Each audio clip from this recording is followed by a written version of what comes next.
true. I mean, either the sun's shining or it's not. And we got in an argument over whether the sun was shining or not. We really did. We were just fought all the time. Now, I don't know if anybody else ever experienced anything like this, but even when we weren't fighting. There was a constant undercurrent of anger and strife. Just always. Constant. And here I was, I'd moved, I'd changed my life, I'd gotten out of the Air Force, I had a great career, I was doing very well, and I was thinking, and I'll tell you, God dealt with me before I married Rick, and I felt bad because I knew, even being raised in a Baptist church, and I'm thankful for my Baptist upbringing, I knew about things of God, and I remember thinking, I'm not supposed to marry somebody that's not born again. I knew that. And I thought those thoughts before I got married, but I thought, ooh, if I mention God to him, that's not going to work out too well. So I ended up being with him. And then I'm thinking, okay, I wanted a wedding. When I was married the first time, I didn't have a wedding. And a wedding is important to girls if it's not important to a guy. If you're young people, you might remember this. It's kind of like the prom. You need to go. Or if you don't go, you have this prom regret or whatever, I don't know if prom's big here. It's pretty big in South Carolina. But anyway, a wedding is very important. And I'd bought this dress, and we had talked about getting married. And you know what? It was like the kids were always sick. Any plan that we had to cancel because I don't mean they were just a little bit sick. They were in the hospital sick. And so it was like, we just couldn't work this stuff out, and it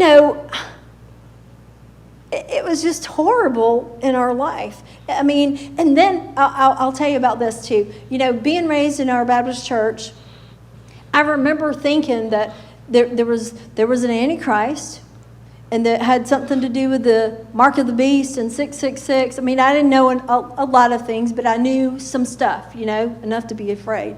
And so Rick was like this, he became this different person after we started living together, and we did end up getting married, but he just became this different person. He was like this most evil person. He was mean and just cold and calculating. And I remember one night, and so our normal week is Rick comes home from work, eats whatever he wants, puts earplugs in, and he drinks, and all this time I'm drinking. All this time he's drinking, and he drinks until he goes to bed. I'm dealing with the kids all by myself, and it's fine. I mean, it wasn't like our kids were bad, but it was just like we were living separate lives inside this house, inside this small house. And so anyway, he's drinking. And then on Friday nights, Rick, I would see glimpses of the guy that I'd got engaged to. I'd see glimpses about 8 o'clock after he'd had a few drinks. It was like he became friendly again. Now, not nice, but he was more friendly. Okay? And this would last till about Sunday, about 3 o'clock. And then about that time, it was like that guy came back, that serious guy that didn't want anything to do with anybody or with the earplugs and all that stuff. What had happened is my focus had become my job instead of Rebecca.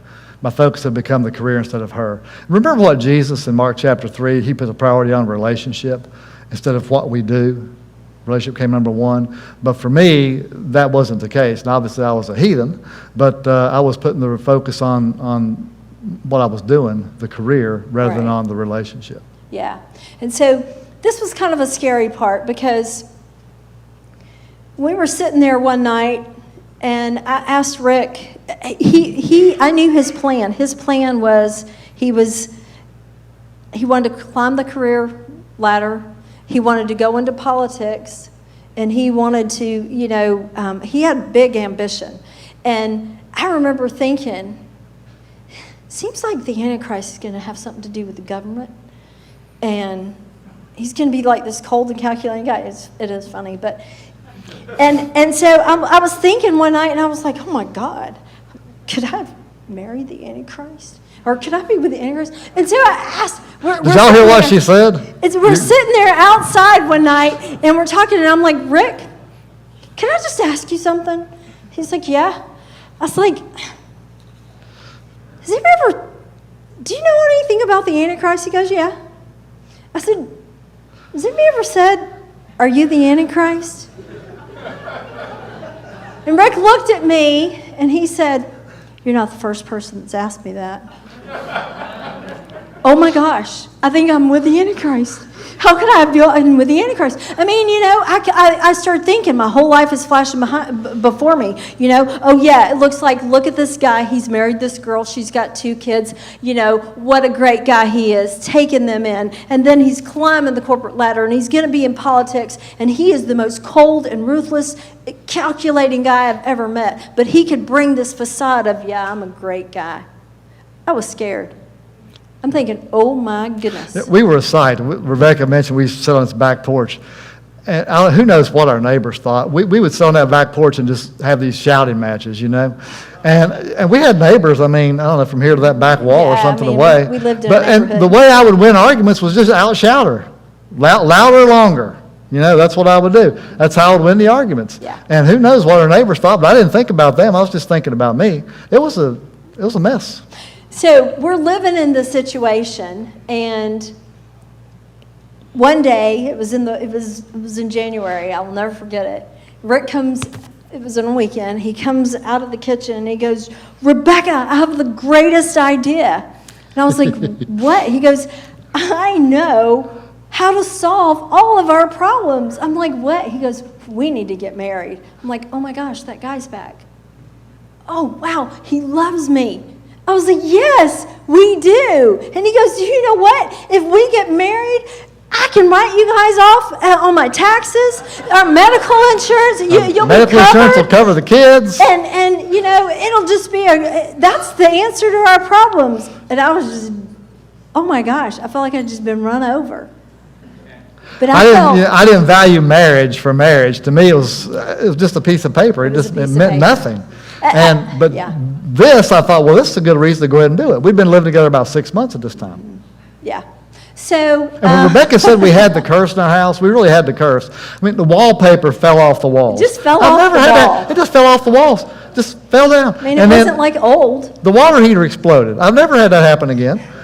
The furnace just died, That had an entire bathroom floor rot out. Just this stuff Right. going on. Mm-hmm. Anyway. Yeah.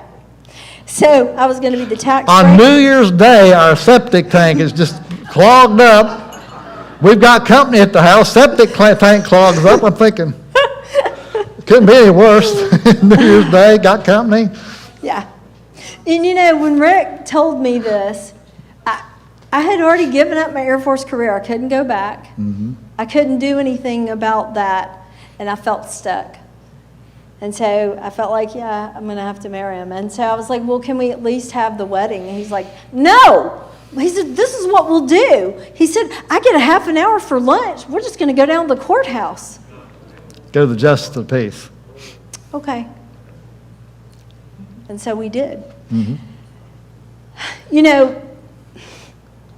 Then things went from bad to worse. I got pregnant. And I had gotten a job. And I started having complications really early on. And so I went to the doctor, and the doctor said, you're going to have to go home and just, you're going to have to go to bed rest. Mm-hmm. And so I knew I had just started working. And so I knew that was going to be a big deal. I'd probably lose my job. And so I came home and told Rick, and I said, hey, this is what's going on. And I said, what do you want me to do? And he said, just do whatever you want to do. And I knew Rick didn't want the baby. He didn't want me to quit. He did not. I took that like that. And so I went and had an abortion. And I told Rick I had a miscarriage because I just didn't think I just felt so stuck. And I'll tell you, now I know things that I did not know then. Mm-hmm. And I'm not,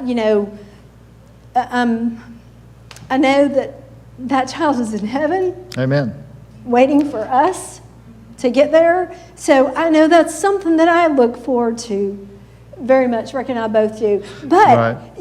you just... Yeah, that child's not just in our past. That Yeah. child's in our future. And one day we're going to see Absolutely. that child. And Yeah. I do look forward to that. Yeah. Mm-hmm. And then after that, I just went into this depression. And I just kept hearing these voices telling me to kill myself. And I started drinking. I wasn't a drinker, but I started drinking a lot. And I just kept hearing, and at night, in the middle of the night, it was like this thing would wake me up. And I would just hunt razor blades. And I would, think about killing myself. And one night, Rick had gone to bed drunk, and That was usual. that was usual. And then I decided that night I was going to end it. I was going to just do it. And so I guess it was about 2 o'clock in the morning, and Rick got up. He woke up and came to the living room, and I had slipped my wrist. And it was just kind of a bad deal because Rick was just irritated. He wasn't upset that I was trying to end my life. He was like, he called my mom. He was like, you just need to come get her. My mom lived a few hours away, and he called an ambulance, and I need to interject something Okay. there. I had gone to bed drunk, okay? At Right. 2 o'clock, I probably went to bed around midnight sometime. About 2 o'clock in the morning, I wake up. That doesn't happen. drunk people don't wake up. I was until- basically passed out. That was God. I'm convinced. Now, even though I was an atheist, heathen, and all this, Rebecca's trying to kill herself. She's in there cutting her wrist. I was pretty amazed when I walked into the living room at what I was seeing there, and I was disgusted. I'm thinking, good heavens. Anyway, and so I called the ambulance, and they're going to come and get Rebecca. So Rebecca, she freaks out and takes off running out of the house. Again, who knows what our neighbors thought. Our neighbors were praying for us to move, I'm sure. She takes off running down. I'm chasing her. Rebecca was always this athlete. I wasn't really athletic, and she's pretty fast, at least back then she was. And finally, I caught her on the driveway, drug her back in the house, literally drug her back in the house, and I'm sitting on her till the ambulance arrives. And I'm bleeding. And she's bleeding. It was insane. It was insane. There was another time when Rebecca thought I was trying to kill her.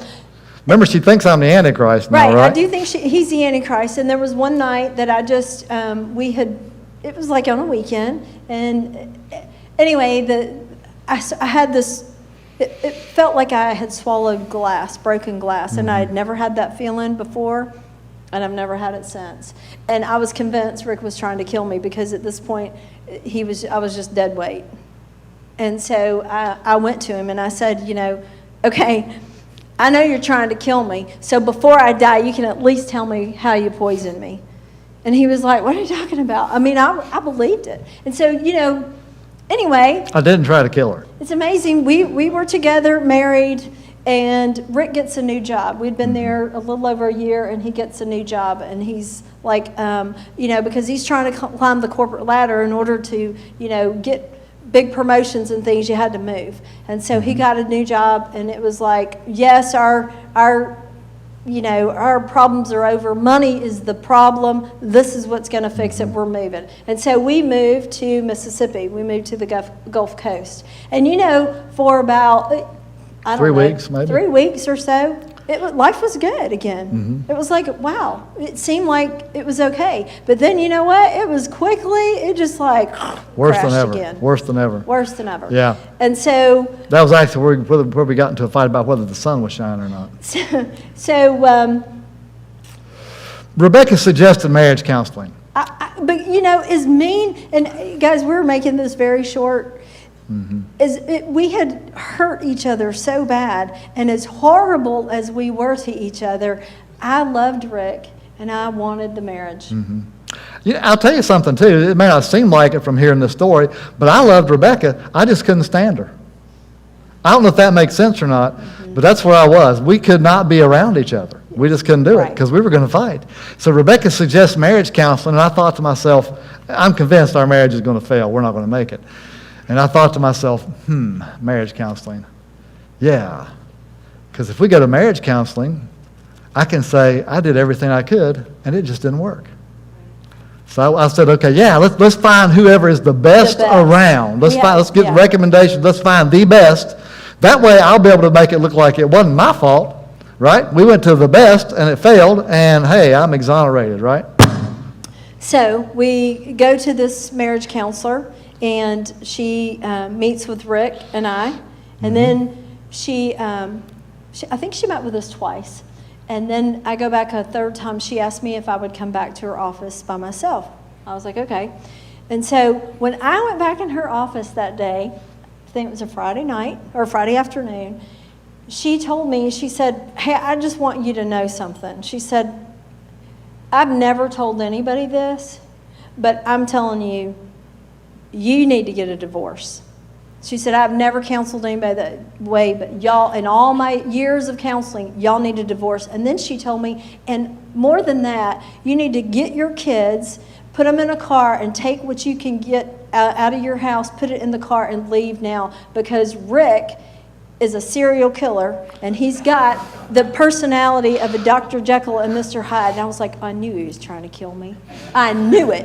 And oh my God, he is the Antichrist. I don't think she actually said I was a serial killer. She said I had the personality of a serial killer, right, and I could do anything. Yes, yes. And she said, get out now. And she said, don't go home and wait a day or a week. Get out today. I came before he home comes that day, and Rebecca's sitting on the couch like this.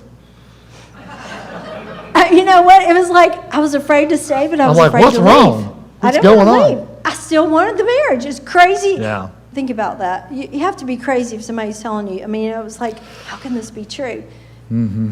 So, marriage counseling didn't work for us. You know, something I would do is, I was drinking this whole time. Rebecca mentioned that. Anyway, I drank every day. But every couple of months or something, I would take a day or two off from drinking alcohol for the reason I had some relatives in my family that had become alcoholics, and I wanted to make sure I wasn't an alcoholic.